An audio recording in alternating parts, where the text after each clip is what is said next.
Stepping aside just from the question of accounting standards and looking at the value of reporting and accounting within entities particularly, but also to other parties.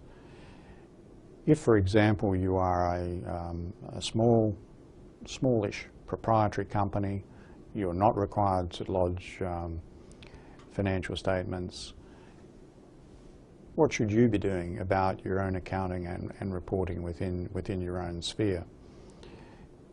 On the one hand, you could take a very simple view of this, that the corporation's law requires you to have adequate books and records, and a basic set of accounts every now and again will be part of complying with that requirement.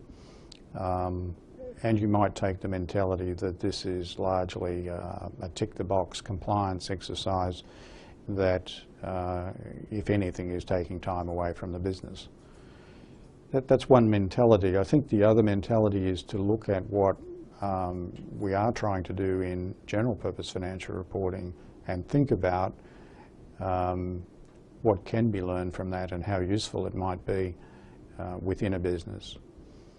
For example, financial instruments are thought to be a very complex part of general purpose financial reporting, and they can be. It is possible to have some very structured, difficult, sculptured circumstances in which determining the correct accounting is quite difficult. But the basics of that area are things that I think any business would need to think about.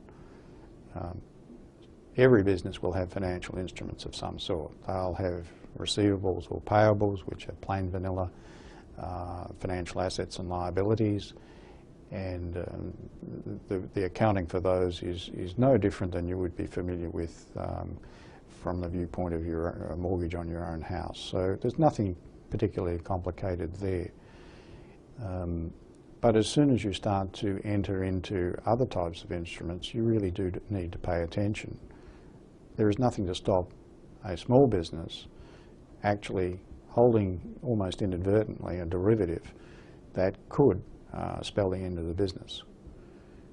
We've certainly seen examples of small entities with fairly exotic derivatives, sometimes blissfully ignorant of how exotic they are.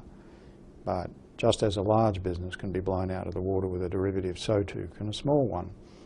So when you're managing a business, you need to understand how a derivative works, how you might actually become involved with one accidentally, and what you should be thinking about over time while you hold it.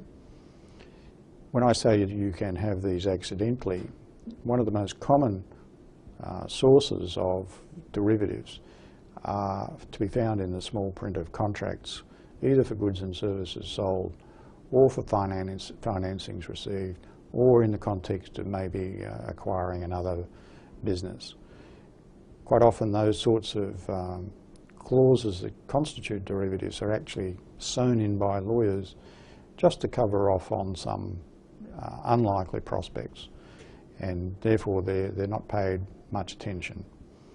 Well, at the other end of life in the large companies, those same sorts of clauses were the clauses behind why banks have got enormous problems with credit risk derivatives that previously were thought to be the source of a lot of money and no risk. They turned out to be anything but riskless.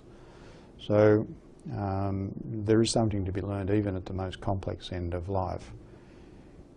The broad message that I would give to you is, no matter how arcane accounting standards might seem to be to you, they are being driven by a desire to reveal the economics of a business.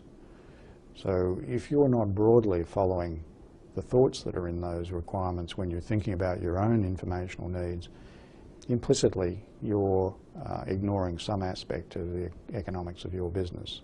Is that good management, would be the question. It doesn't mean you have to go to all the ends of proper disclosure for outside parties, external users, but nevertheless the decisions you're making should be based on information that is relevant to you. And there will not be too many parts of the core of individual accounting standards that are not relevant to that thinking.